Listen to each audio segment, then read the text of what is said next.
It pleased Darius to set over the kingdom 120 satraps to be throughout the whole kingdom, and over them 3 high officials, of whom Daniel was one, to whom these satraps should give account, so that the king might suffer no loss. Then this Daniel became distinguished above all the other high officials and satraps, because an excellent spirit was in him, and the king planned to set him over the whole kingdom. Then the high officials and the satraps sought to find a ground for complaint against Daniel with regard to the kingdom. But they could find no ground for complaint or any fault, because he was faithful, and no error or fault was found in him. Then these men said, "We shall not find any ground for complaint against this Daniel unless we find it in connection with the law of his God." Then these high officials and satraps came by agreement to the king and said to him, "O King Darius, live forever.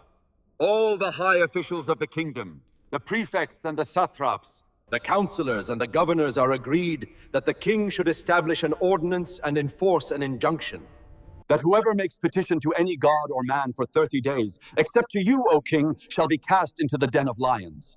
Now, O king, establish at the injunction and sign the document, so that it cannot be changed, according to the law of the Medes and the Persians, which cannot be revoked." Therefore King Darius signed the document, an injunction. When Daniel knew that the document had been signed, he went to his house where he had windows in his upper chamber open toward Jerusalem. He got down on his knees 3 times a day and prayed and gave thanks before his God, as he had done previously. Then these men came by agreement and found Daniel making petition and plea before his God.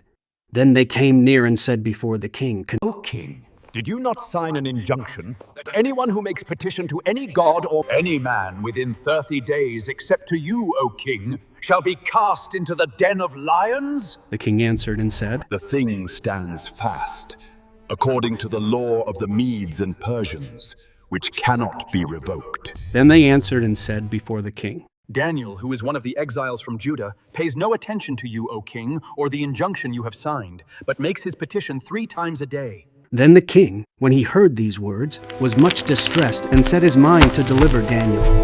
And he labored till the sun went down to rescue him.